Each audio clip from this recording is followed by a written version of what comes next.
Sound effect, please. Okay, fine. No sound effects. What's up, everybody? My name is Ted. I'm joined with my partner, Papo. What's up, everybody? This is the Wrestling Exchange. Papo, we got shit we gotta talk about. This is our review of the RAW, WWE's RAW. That's August the 25th, 2014. Just a few quick things to mention before we get started. If you're watching this, you're watching it on our YouTube page. Like, comment, subscribe. Let us know what you think. Any suggestions about topics you wanted us to bring up, go ahead and put that there. Also, I'm going to be putting in the description box below the link to our Facebook page. Join us. We have a weekly question that goes out, and every week we ask that question. We ask you to respond, and then we read them at the end of the show, which we'll be doing tonight, by the way. Yeah, that being said, Pablo, I have some wonderful news for you. Give it to me, Ted. Give it to me. I know that I hate Eva Marie, and I know that there's some people out there that hate Eva Marie too. So I did some thinking, and I figured out a way to fix this whole problem. All we got to do, or all they have to do rather, is just make her a heel manager. And that's it. We'll never have to suffer through another fucking wrestling match with her again. We can just stick her out there, and she can be pretty mean. She could be like the exact opposite of Miss Elizabeth, except she's a bitch. Sounds good to me. Wonderful. Now that we got that out of the way, we have the beginning of the show. We had a Hall of Fame panel consisting of Ric Flair, Hulk Hogan, and HBK talking about the SummerSlam match. What did you think about this as far as the start of the show and the overall segment in general?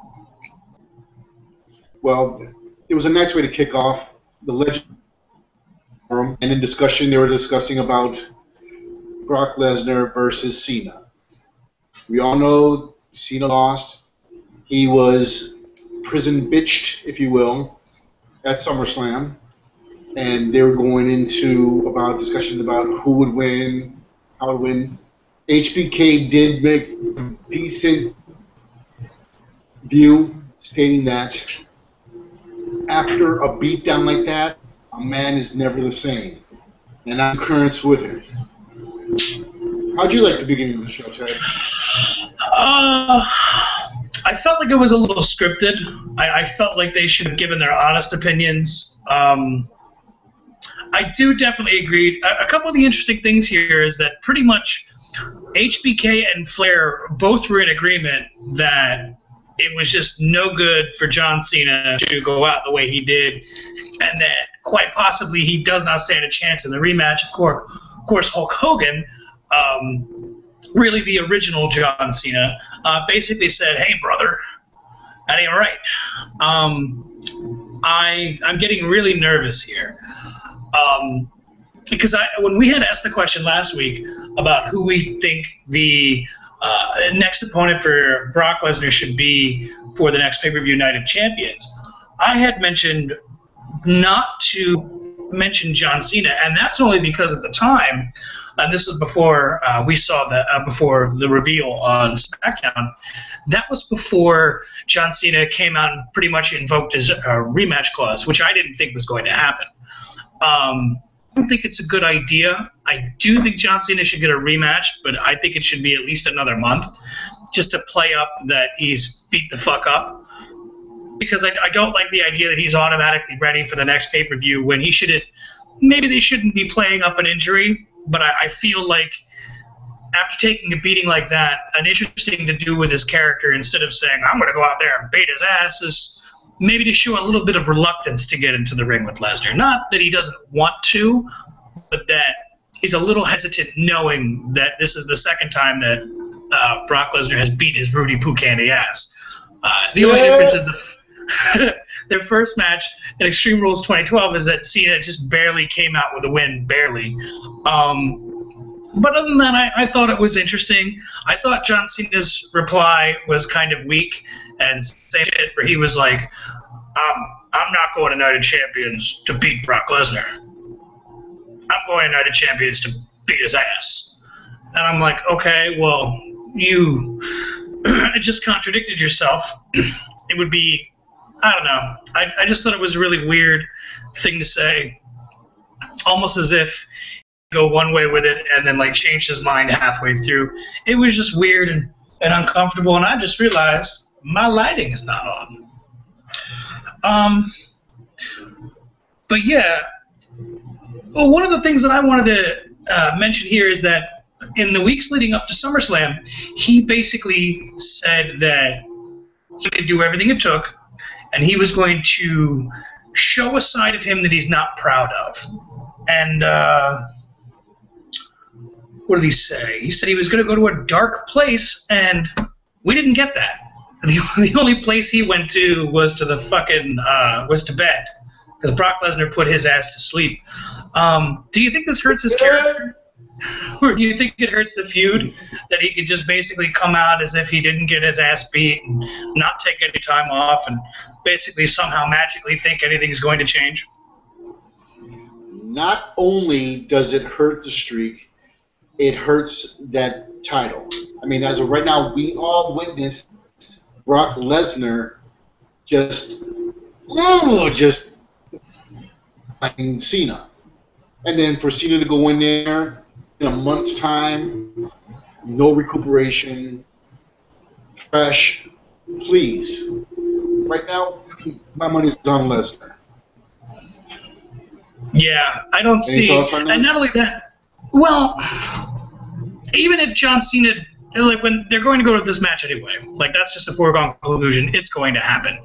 I had previously stated, and I'm not sure if I said it on the show, but I originally had the idea to book the John Cena heel turn.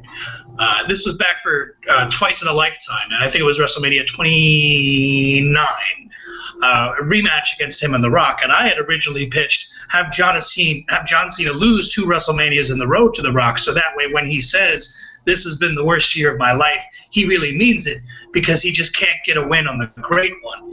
Here, he loses the title to the 1 in 21-1, the guy that ended the streak, the fucking beast incarnate. It wouldn't. Not only would it not make sense for him to get his win back, it would, exactly as you said, it would almost delegitimize the title, because if he gets his win back, then the victory of Brock at SummerSlam in the concise fashion that it was, that whole victory means nothing. And it's just a cheap way to make John Cena tied with Ric Flair for 16-time world champion.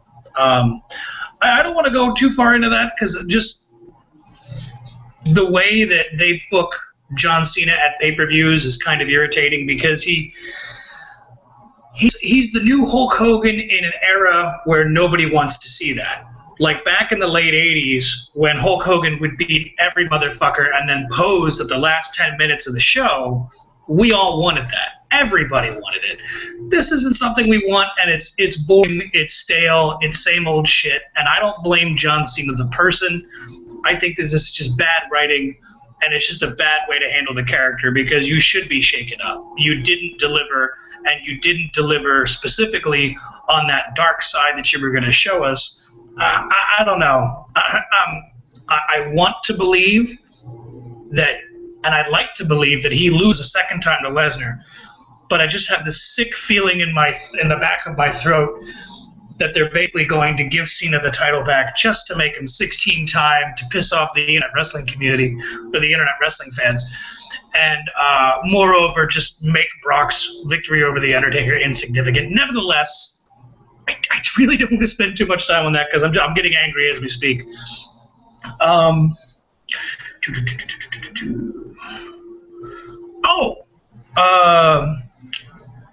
Next match, Jack Swagger versus Rusev. 2 things I wanted to mention. 1, how did you like the match? And 2, what did you feel about the absence of Zeb Coulter? Well, Zeb Coulter adds that manager feel. I'm really not missing him too much. But let me tell you, this match, I mean, each time they get to the ring, they put on a clinic. Awesome. But let me tell you, Rusev keeps coming out on top. I mean, how many Patriot locks were there? There had to have been at least 3, and Rusev never tapped out. I gotta tell you, get into those. On that second one where Swagger went for the Swagger bomb, and then Rusev pulled his legs up, and then he grabbed the and pulled him into the middle of the ring. I was waiting. I was like, oh shit, here it comes, and that didn't happen. But I'm sorry. Go ahead. I mean, right now, the ref went ahead and stopped the match, and I'm totally against that. I mean, if he can't stand, then that's it. 10 count, win. But to stop the match because Swagger couldn't keep going, I believe he still had a little bit of gas, and he could have kept on going, honestly. But as right now, I'm actually kind of getting tired of this feud, and I'm waiting to see what else he has. I'm gonna see how he works with other people. Yeah, and it's funny because I'm in complete agreement with you on this one, right? I very much like the ability in storyline for a ref to stop the match, right? I think that's a great tool. It's a great way to further certain parts of a storyline. But here it doesn't make any sense because, again, first off, this was another pay-per-view match. And when I say pay-per-view match, I mean that these guys should only be locking horns at the pay-per-view. This is my opinion, right? They can face other people. In the meantime, for example, Swagger can get wins over everybody else during the weeks leading up to the pay-per-view, so that way he doesn't look weak, he looks strong going into the pay-per-view, and then just only can't get the big win on Rusev specifically. Here, though, yeah, I thought it was really weird how they did the angle where the ref stopped the match. Rusev is impressing me more and more every week. I watched him originally in NXT, and I just didn't get it, and everybody was singing his praises there. I didn't see it. But Rusev, so long as they position him correctly, which he's the only one benefiting from the feud right now. I feel like so long as they keep doing what they're doing with Rusev, he's going to be around for a long time. I definitely see world championship runs in his future. Swagger, though, I understand trying to develop sympathy, right, or trying to garner sympathy for the babyface because that's just how it works. But the babyface has got to get a win. He's got to win, and he's got to win the guy he's having matches with. And I'll reference the Daniel Bryan storyline from last year, 2013 into 2014, where basically, yeah, he was kept down for about 9 months leading into WrestleMania, but he beat everybody. He wasn't losing constantly. Jack Swagger is losing constantly. And it's one of those things where, like, yeah, to a certain degree, wrestling wins and losses don't matter, but in some ways they do matter. This is one of those ways where wins and losses definitely do matter. And I don't know how much longer people can stay behind Swagger if he just can't get it done in the end. I mean, how many times could Hogan lose to the same guy? And I'm using Hogan just because he's, doing the over real American gimmick. Imagine if the Hogan lost 3 pay-per-views in a row to the Iron Sheik and then lost to him on television. After a while, people would stop giving a shit, just like you feel right now. I feel like there's uncertainty, and they don't really going to go with this feud, which is a shame because I think it was pretty clear you have a best out of 3 or a best out of 5. Or, no, not even.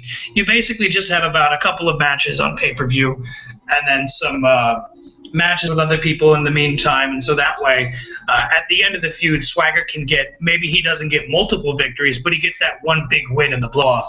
And I don't even know if they're going to keep this feud going because it also seems that they're weirdly inserting Bo Dallas into it because after the match, just like last week, Bo Dallas, instead of coming out to the ring, sees Jack Swagger in the trainer's office getting like iced and taped up and stuff, and he says, "You failed your country, you let everybody down, just believe," all that good stuff. But it feels weird and shoehorned, almost as if they don't know whether they want this feud to keep going. And why would you even bother putting Dallas in here at this point if the feud's supposed to be from Swagger and Rusev? And on top of that, if you're trying to separate Swagger from Rusev, it's fucking stupid, because Swagger has the perfect gimmick to work Rusev's gimmick, evil foreigner and then real American. I really don't understand where they're going with that, and I'm gonna let that go before I get angry as well. Rage. Oh, we're gonna have rage. That's happening. Trust me, that is definite. But I'm gonna let it go, and just kind of leave that be for the time being. We had Sheamus joining on commentary for a number 1 U.S. title, Rob Van Dam versus Cesaro. Your thoughts? Okay, I've seen these two go at it a couple of times, and when they go at it, I mean, pound for pound, Cesaro is the strongest wrestler they have in WWE.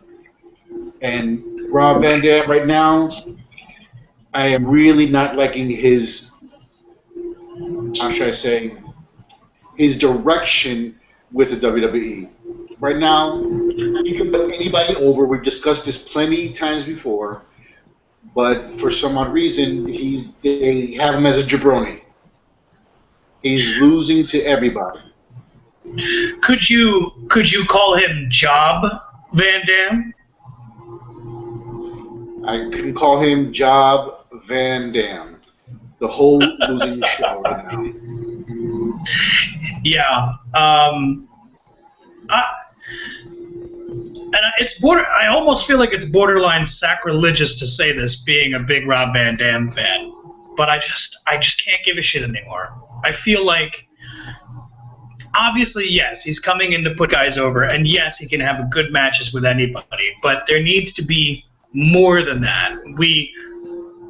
Part of the reason why wrestling, it's the man drama, it's Broadway with body slams, part of the reason why we get into stuff is because we have an emotional investment. The only emotional investment that we have in Rob Van Dam is because we remember him from previous years. There's nothing new about him. Same moveset, same haircut, same gear, same music, same entrance, everything's the same. And I don't think that's working anymore, and I really don't. I'm uncomfortable saying it, but I just feel like I don't want to say that he's phoning it in, because you can definitely see that he's out there and he's moving well and he's doing his best. But I think when we just have matches for no reason, it's hard to give a shit. And when you see someone who you grew up, or not grew up, but you spent so many years just enthralled with their ability to go out there and perform, and you see them used in the way that they're being used as just a generic match, doesn't really do it for me. But I mean, they had a good match. It just wasn't anything special. The best part about that was the neutralizer. Yeah, and that's one of my favorite moves right now. Yeah, and then he basically Cesaro walks up to Sheamus after beating RVD with the neutralizer. The U.S. title is sitting on the commentary table. He snatches it, and Sheamus is like, "Oh shit, we gonna do something?" And like Cesaro throws it in his face, and that was pretty much the end of that. He backpedals up the ramp. Sheamus slowly follows. We also are being told via the commentators that the first 100 hours of Nitro is finally coming to the network, which I am crazy excited for, just to see all those lucha matches. La Parka, Juventud Guerrera,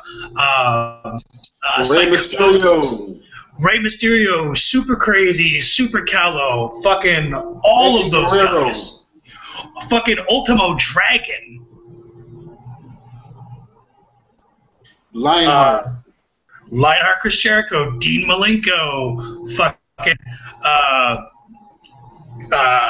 Chris Benoit, even Chavo Guerrero to a lesser extent. So I'm very excited about this. Also, that they've announced episode 2 of the Monday Night Wars will be coming. Did you get a chance to watch the first one? Not yet. I've been meaning to, but got responsibilities. So I plan on checking it out pretty soon. I'm actually thinking about getting it on DVD because I saw it at FYI. Oh yeah, it's pretty neat. If you want the best of Nitro DVD or the one that they have on the network, a lot of that is reused footage, or at least it feels that way. I could be wrong, but then again, it feels like we've seen this shit over and over again. But it is nice because we know we're going to go somewhere, and I hope that they really go, pardon the expression, balls deep into the situation and not just kind of gloss over things. I want them to go just deep into it. I'd like them to see week by week comparison of episodes and really just get in there with lengthy interviews, because I don't want this to be something that's like 8 or 10 episodes. I want this to be something, and should be something, being that they have the video library, they have all that information, and that they need to put more stuff on there. This should be something that should be going on for at least a year, in my opinion. God knows that there's going to be enough there to do it with. This is where the rant comes. The fucking rage. You mind if I just take a moment and just let loose here? Man, go off. Okay. Grab him like a toilet seat. All right. So I'm going to contain my rage as much as possible. For those of you who don't know, there are certain things in wrestling, certain rules that are kind of unwritten. One of those being, and we've discussed in previous episodes, is that the championship has to be defended every 30 days. Another one of those is a championship can't be won on a count-out or disqualification. It has to be done by a pinfall or submission. One of those things, aside from the two I've mentioned, is that in a singles match, no matter what your current ranking, whether it's ranking number 1, ranking number 100, if you get a singles victory over the champion in that division, or champions if it's a tag team match, you automatically become the number 1 contender. This is where the fucking rage comes in. Because last week, Natalya got a win over Paige, current WWE Divas Champion, which makes her fucking number 1 contender. So they introduce this match on commentary, and they basically insinuate that Natalya gets another chance to have a win over the champion, which makes no fucking sense to me, because if you think about it, she already has a win over the champion. She should automatically be in that title picture. Now, I understand she's not in the current feud, but that needs to be addressed. Hey, she's the number 1 contender. And a lot of people would say, well, WWE doesn't care about that type of shit, which is fucking nonsense, and it's not true, because later on in the show, there's a tag team title match set up specifically because the number 1 contenders beat the champions in a previous non-title match that made them number 1 contenders. This is the shit I'm kind of annoyed about. That's just how wrestling works. It just bothers me because they won't acknowledge it. Then we get the match, which was pretty good. Natalya's really good. Paige is really good. Thankfully, we didn't see there was an abdominal stretch in there, which was very cool, but we actually didn't see a hip toss out of it, which just gets old. It's like one of those things where someone gets in a headlock and they throw the 3 elbows to the gut and then they hit the ropes. It's too standard, right? 2 high numbers.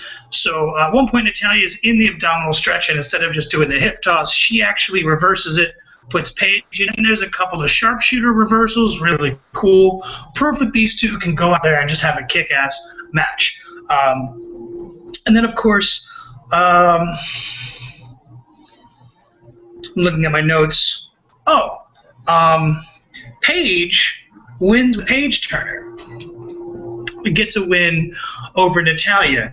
And it seems to me that they did this purposefully because they realized they fucked up and they made Natalya number 1 contender. So they had to basically get that win taken away from. So they made Paige cancel out that number 1 contendership spot.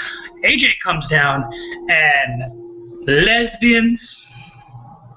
AJ goes to basically hugs Paige and then does the I'm going to take your hand and kiss it bit. And, man, nothing gets me like a good lesbian wrestling angle. What do you think? I love me a lesbian wrestling angle. Let me tell you right now, when chicks kiss, the fucking turn on. Please excuse my French. But let me tell you, with it's starting to wear thin on me right now. And then watching AJ Boo. Stick your tongue down your throat. Go ahead. Make her feel like a woman. Come on. Yeah. So, but as I can understand, and I totally agree with your rant. They totally discredit Natalia. I mean, I love her so much. I think she's a cutie from the Hart family, and she deserves at least a title run. But to go ahead and have her discredited is totally BS. So, Yeah. you want to add your opinions on the lesbian match? I like the story that they're doing here, just because it seems like Paige had been purposely playing with AJ's head, calling her crazy and insinuating that she's a nut job. And, oh, we're best friends. Oh, I love you. Only to realize that she's way in over her fucking head because AJ is just wholly crazy. And, yeah, I love Natalya so much. I would even suggest that have Natalya wrestle men. And no punches. Just have her just win matches because she can just literally out-wrestle them. Kind of like Chyna, except that instead of like beating the guys up, she just proves that she's a better technical wrestler because she has that prestige, she has that pedigree. But that's really all I have to say about that. Then we had the eulogy of Dean Ambrose. What'd you think about this? That was hilarious. Honestly, them coming out talking crap about Ambrose, I thought it was hilarious. And then them to be all serious and all dressed up from that. But I have to admit, I love how it ended up. You know who I'm talking about. You know who I'm talking about. I don't think we'll see the end of Ambrose. I don't think we'll see the end of Ambrose. I think he's taking some time off since that head injury. But now Reigns has stepped in for the dispute now. So this should be interesting because he went out there during that eulogy and totally punked Corporate Kane and Rollins. Please give me your input. Give me your input, please. No, I'm in complete agreement with you. When they split the Shield, and they basically, I mean, it's a 3-man unit, so there's always going to be an odd man out as far as numbers go. But it made sense that just Ambrose was the one that felt betrayed because Reigns we knew was going to go on to bigger and better things. So it made sense that Ambrose would be the one to focus to zero in on Rollins and basically go after him. Here, it's nice because we're getting to see Reigns pretty much pick up the slack where Dean can't. I think Dean Ambrose is off to film a WWE movie. At least that's what I've heard. I don't know how true that is. Either way, though, I think it's a good thing. Take him off TV for a while so that way when he comes back, he's even bigger reaction. And Dean Ambrose he's the man. He's incredible. I love him. I think he's great. I watched that Shield thing that they put out for SummerSlam, where they basically followed all 3 members and they talked about their upbringing and their history and things like that. So, but yeah, no, I liked it. And I think I would have much rather had Reigns feud with Randy Orton for a little while, but I kind of get the feeling that they're doing this because if you notice, there is the potential to make the same mistake that they made with John Cena with Roman Reigns, how everybody basically had John Cena shoved down their throats and they just resented him for it to this day, only because of that, not because he isn't funny, not because he can talk, and not because he can't have a good wrestling match, which he can do all of those things really, really well. It's just a matter of don't tell me I'm going to like. Let me like who I'm going to like. I'll tell you who I like. And it seems like they almost might be running into that with Reigns right now because if you notice he is getting booed. It's not loud and it seems to be staggered at arenas, some more than others, but you can definitely feel that there's, for lack of a better word, a pushback. And I think what they're doing now is smart to kind of like basically not bring him down, but kind of ground him in a storyline that we can all easily get behind because, goddamn you, Seth Rollins. We love the Shield. I was going to buy a Shield t-shirt like the week that the Shield broke up, and I was furious because I was just about to buy it, too. I was like, that's it. I'm saving my money. I'm buying a Shield t-shirt, fucking Hounds of Justice, and then that rat bastard Seth Rollins. And I won't even buy a Shield shirt now, just out of principle. So fuck you, Seth Rollins.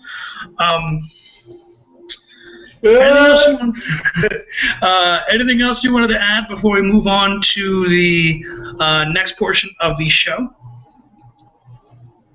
Just to let people know that because of the eulogy, there will be a handicap match that we will be discussing with Corporate versus Reigns.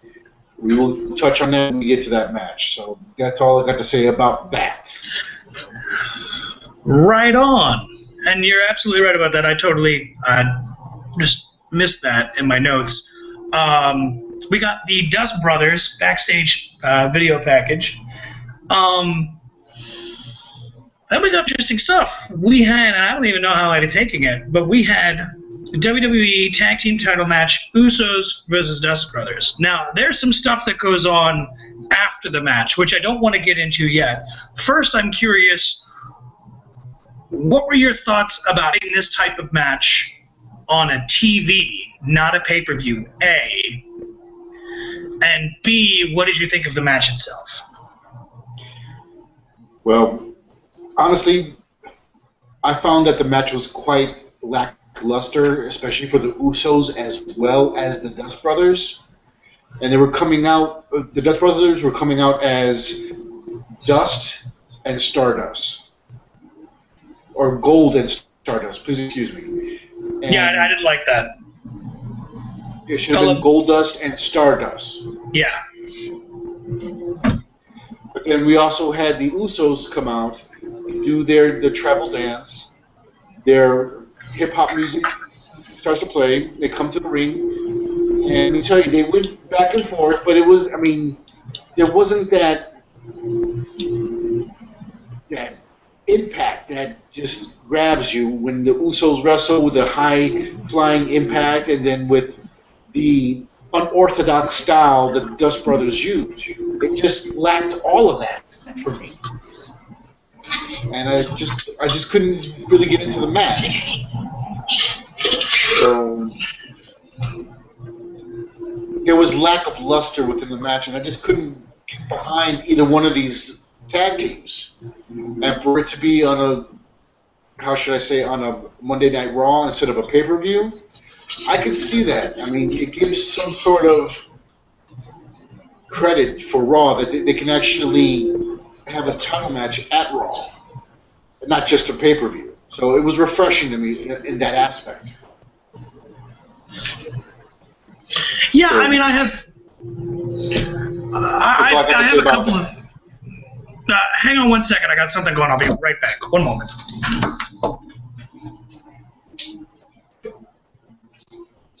We're experiencing technical difficulties. Mikey has something going on. He stepped away from the camera before providing regarding the Usos and the Dust Brothers match. Welcome back! Yay! I missed what you said. Could you just repeat that last half? I was just saying we had technical difficulties, and you're back. Yay! Yay! All right, so this actually took me on a little bit of an emotional roller coaster. Starting with the match, initially I felt like, wow, this is going to be a waste, right? This is definitely a pay-per-view level match. I like titles being defended on Raw, but I think that's something you should do with a lesser title, i.e. Intercontinental or U.S. title. I kind of feel like the tag titles are a major title because they're the only type of title in that division. Like in singles division, you have U.S. title, Intercontinental title than the main title. So the tag teams, for some odd reason, and I could be wrong, but I just have this weird feeling about that. Unless like it's like a momentous episode of Raw, like a post pay-per-view Raw, or specifically a post WrestleMania Raw, or like this is the 1000th, however many episode. But I'm in complete agreement with you that this match was missing something. For starters, the Usos and their Haka is just awful, and I like the Usos, but that shit just gets worse and worse every week. They're so out of time and out of sync, and it almost looks like they don't give a shit. Like they're being forced to do it. I think they should get rid of it. Just keep it for a pay-per-view, but don't do it for regular shows. It just doesn't. They're off time. One of them looks like he's into it. One of them doesn't, and then it just doesn't jive. But then we have the match itself, which I'm in agreement with you was kind of which was disappointing because I really like both teams. The Dust Brothers a little bit more than the Usos, but there was a finish where the Dust Brothers win by countout. And there was a little bit of fallout in regards to that. What did you think about the countout finish? And then, let me set the stage first, and then I'll ask. Basically, what happened was there was a spot where Stardust and one of the Usos ended up on the outside, and they basically, Stardust made it in. The other Uso didn't make it in for the 10 count. Then, basically, Goldust loses his shit. And he's like, this is bullshit. You guys are cheaters. You guys got counted out on purpose. This was our one chance to win the titles. And heel turn by the Dust Brothers, and they just beat the ever-loving piss out of the Usos. So what did you think about that? Well, it's a good turn for the Dust Brothers. It'll give them, with the count-out win, they're still number one contenders for the titles. So they have to have at least another rematch. I can understand where one of the Usos messed up his knee and couldn't make it to the ring in time. So Goldust got this. They took it out on the Usos. So we're going to see a feud. And I called it, you heard me call this feud a couple shows back. And as right now, this should be very interesting. I'm waiting to see how this feud pans out. Yeah, man. And you are right about that, and you definitely did call that. It's funny because I mentioned it was a little bit of roller coaster for me, because in the beginning I did feel like it was a waste of the match, but by the time we got to the end of the match and that heel turn at the end, I realized, oh, well, this was kind of a perfect place to do this then on a Raw. So that way, that's already established by the time we get to the pay-per-view. To be honest, I would have been more interested in a heel turn of the Usos. Because I'm excited either way. When a character turns heel or face, it adds dimension. It's a very cool thing. I'd really much like to see how this goes, because I don't know how. First of all, Stardust being the way he is, I don't even know how a heel Stardust is going to be. So that's really interesting to think about. But that's really all I had to mention about that before we move on to the. They played a little bit of a Paul Heyman and Brock Lesnar video promo, basically stating that John Cena is crazy. He has no chance in the rematch. Did you have anything to add about that, or did you have anything you wanted to mention? No, I'm just waiting for another victim. Yeah, man, I'm with you. So we had, and this is the next thing we're going to go, one of my favorite things of the night, because I have this idea, which I'm gonna submit to you, the viewers, and you, Papo, as well, in just a moment. We had a match scheduled, Dolph Ziggler versus The Miz, a non-title match. And originally I felt that, oh, well, this is kind of weird. Why should they have another match on Raw? Because Miz lost his rematch, right? He doesn't get another match after this. He lost the rematch. Time to move on. Unless, they do something. And then Miz comes out after Ziggler's ring and basically says, I'm an A-lister. I'm a Hollywood star. Stars don't do their own stunts. I, Hollywood Miz, I have my own stunt double, and announces the gentleman who will be playing the part of the Miz, Damien Mizdow. What did you think about this whole thing? Let me tell you, this bit was hilarious. This had me laughing. And then he came out with the same Star Wars outfit that he came out with last week. It was hilarious. And then they posed together at the top of the ramp. Miz goes down over to the announce table, grabs headset, starts talking crap, and Damien Mizdow, goes into the ring, and goes ahead and starts the match with Ziggler, which was surprisingly not bad at all. I actually enjoyed it. Ziggler gets the win with the zigzag, and there goes a little bit of banter between The Miz and Ziggler. And this feud is actually quite entertaining. I'm not tired of it yet, so I'll wait to see what they have for the next Raw or SmackDown happens. And I know that you're a Damien Sandow fan. Excuse me, so Damien Mizdow. I'm waiting for it, Mike. Damien Mizdow. Okay. So Ted, go ahead. First of all, I loved every minute of it, right? I've been wondering where this whole Damien Sandow comes out in random outfits week after week after week, and here I was watching it, and it hit me. In WWE, I'm going to pitch an idea that if you're not going to do, you're just fucking losing money. Are you with me, Papo, on this? I'm with you. Give it to him, Ted. Follow me down the road, people. I'm going to bring you back to Fall Brawl 1990. It was either 1996 or 1997 at WCW.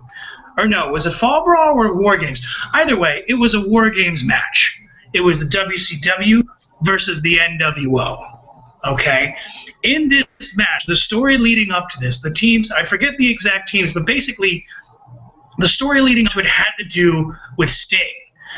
And leading up to that, Sting had joined the NWO, and people were outraged because he was like the guy, right? He was just the go-to main WCW guy. And that if you're going to talk about guys that WCW produced specifically, the greatest star they ever made, ladies and gentlemen, I submit to you it is not Goldberg. Sorry. It's Sting. The match starts, and Sting, by the way, Sting, leading into the storyline, keeps denying that he is a part of the NWO. And everyone says, I saw you, Sting. And we saw Sting. We saw Sting with the NWO, with Ted DiBiase, getting in and out of limos, getting in and out of rooms, things like that. So Sting's like, I'm not a part of the NWO. Screw you guys. And then they're like, you totally are. We can't trust you. And then basically how a War Games match is that it works is that there's a cage, it's two rings side by side. There's a cage, much like a Hell in a Cell, that goes over both rings, and participants enter at different intervals. So there's a coin toss, the good guys and the bad guys. Usually the bad guys win the coin toss, so they get the numbers. So good guy number one, good guy number two, and then, or good guy number one, bad guy number one, and then the buzzer sounds, and then bad guy number two comes out, and then there's the advantage on the good guys. Then it evens up, then another buzzer, so on and so forth. Everybody comes in at different increments, kind of like a Royal Rumble. When they get to the last man on the team for the NWO, out comes Sting, and the air out of the audience is sucked out, and my heart, as a Sting fan, for those of you who aren't young enough to know, as a little stinger with my face paint, my heart dropped until the last man for the good guys team, for Team WCW, was Sting. there was an imposter Sting, and it was Sting versus Sting. And I'm not going to get too far into that, but I mention that for this specific reason. I think Money Feud is that after Miz and Ziggler are done feuding, is that Damien Sandow forgets that he's Damien Sandow and just forgets who he is and decides he's going to be the Miz. And it's a Miz versus Miz. Who's the real Miz? And just Damien Sandow gets lost into being the Miz. And, of course, we want to see who gets to out-Miz the Miz. And I think it will be great. WWE, call me. My number's 555-5555. Very. I think it's a great idea. Let us know what you think. How would you want that to go? Comments down below. Is there anything else you wanted to add to this before we move on into the almost cringe-worthy segment of the night?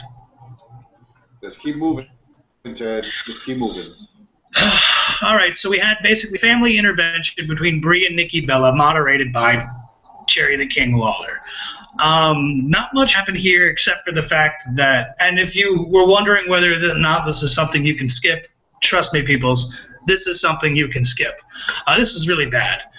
And it's not because they were both bad. Nikki Bella was pretty good in this segment, but Brie Bella was just awful. She's no good. Bad. She's terrible. She's a terrible actress. She's a fake crying. It's just really, really bad. Nikki Bella tells her sister that I wish you, I have no sister. You're dead to me. She said one of the craziest things you could hear on a wrestling television. I wish you died in the womb. Damn. Or excuse me, as Ron Simmons would say. Damn. Damn.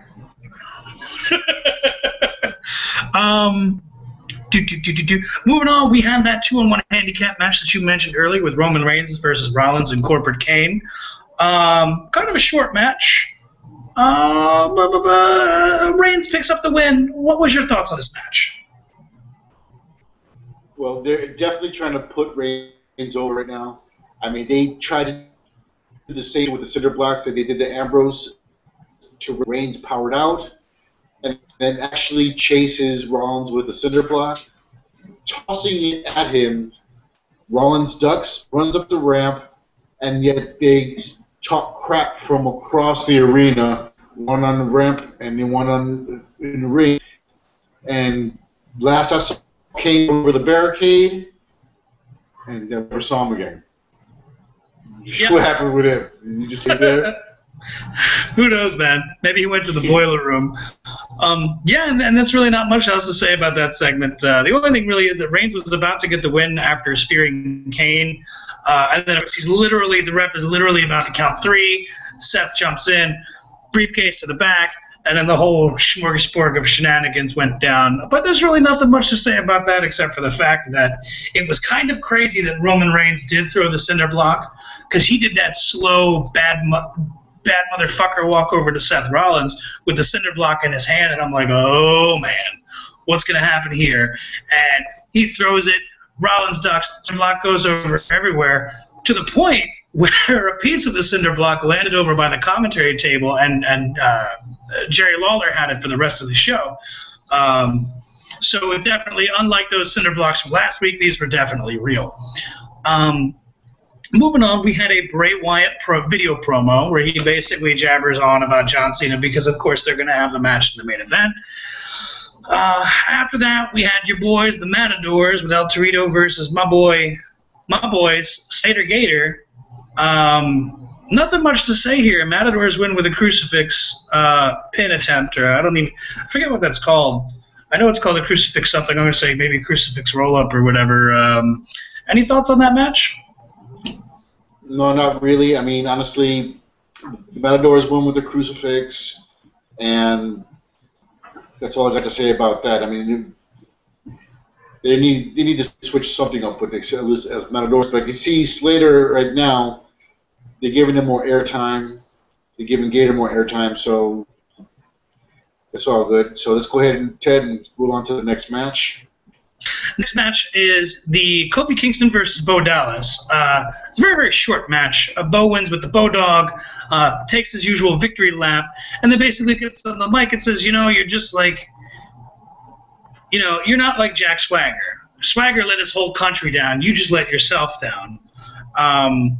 And all the both of you need to do is Bo leave. As soon as he says that, Jack Swagger slides into the ring with the biggest fucking double leg takedown I've ever seen. Like, put Bo Dallas at least 6 feet in the air because, Swagger's got to be like 6'6", 6'7", and just brought him down, all sorts of brutal We the People type shit. Very cool, but again, this is kind of concerning because it's very much like last week's Raw, where we've established that Rusev is in a feud with Swagger, but then gets beat up by Mark Henry. And then now we have Swagger still in the feud with Rusev, but then now he's interacting with Bo Dallas. I don't know what Rage.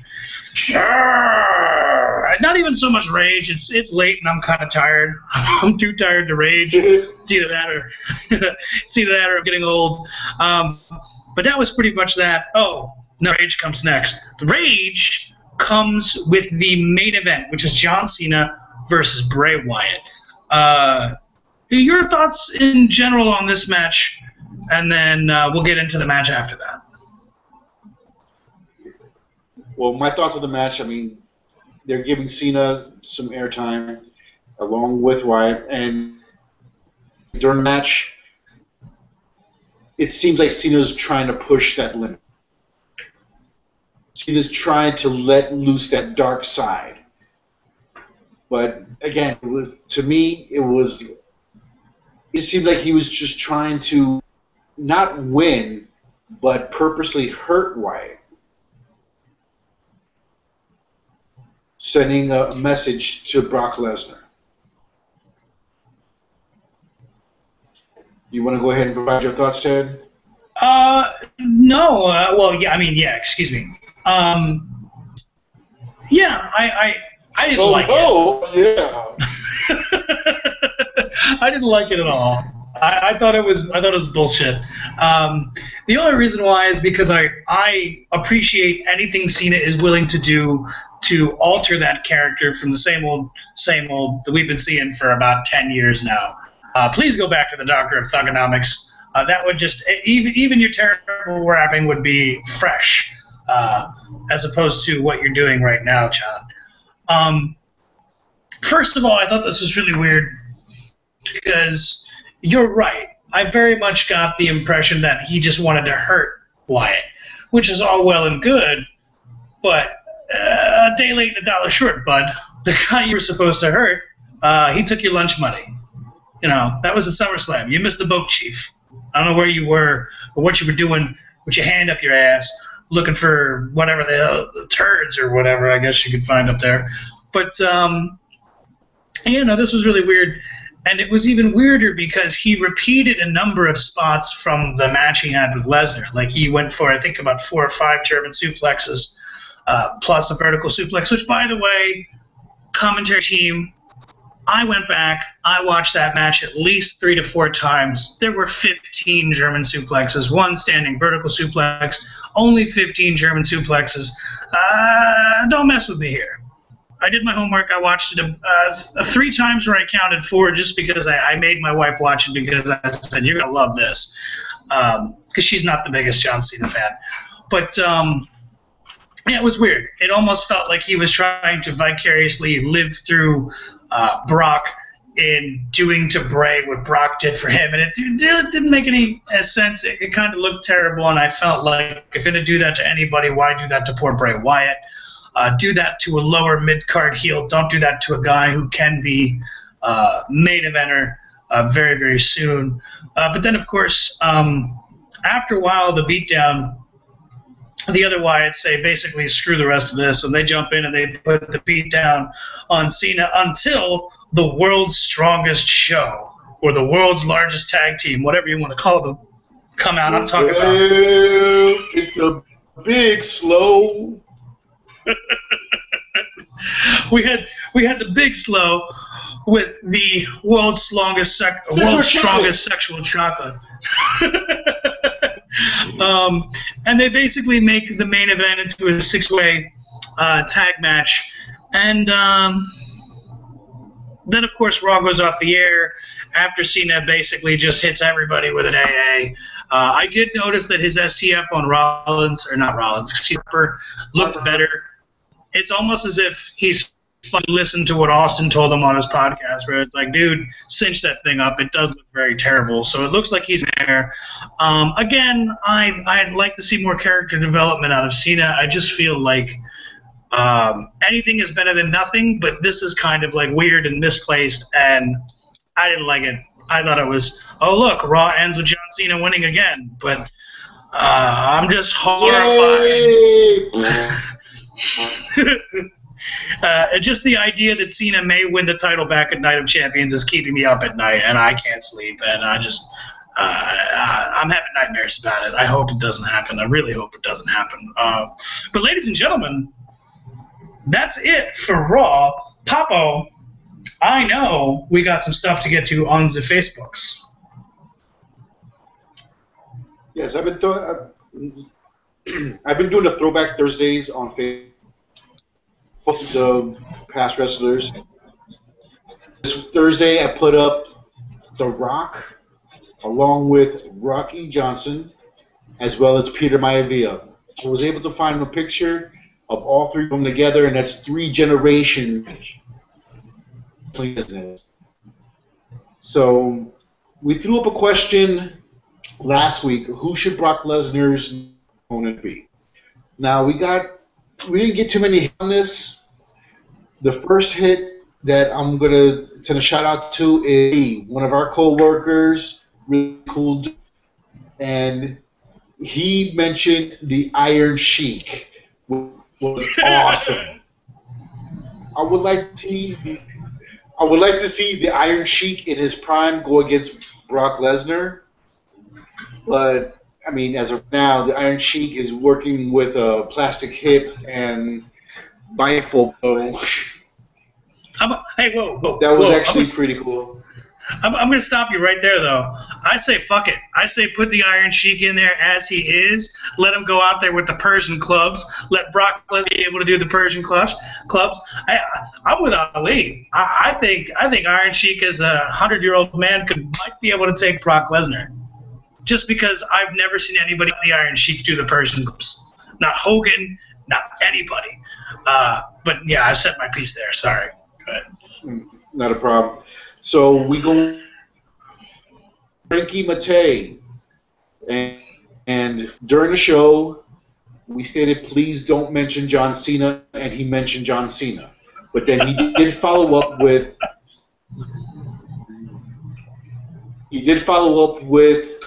a different wrestler, Batista. Now Batista does have tenacity, but right now I don't think he's up to par with Brock Lesnar. That's just my opinion. And then we get the last one, Jonathan Nunez. He had my pick with Roman Reigns. So who do you think should be Brock Lesnar's next opponent? I originally had someone else picked. Up until a few moments ago when something else occurred to me. I'm going to make my case in just a moment. Brock Lesnar has to face someone who he's not going to beat, who's not going to beat him. This is my opinion. And then that victory over Lesnar can occur later in the year, probably post Royal Rumble, maybe even WrestleMania. I would keep the title on him if I had the chance, but if I was in charge. So, in thinking of someone who's not going to lose any momentum by losing to Brock Lesnar, someone who only has everything to gain from losing to Brock Lesnar, I'm going to go out on a crazy limb here. How did you know I was going to say Bo Dallas? For real? I had that feeling, dude, because you believe. Because you believe. Yo, let me paint the picture for you, bro. He comes out there for weeks on end, says, I'm going to take on Brock Lesnar because I believe, and then just gets this monkey ass beat at the pay-per-view. And then, yeah, I love it. I think it's a great idea. Or maybe if Damian Mizdow isn't a thing, no, fuck it. I'm going to say Bo Dallas all the way. Dallas for the win. Yeah. Well, I'm gonna stay with my pick. I can tell you're not thrilled about my answer.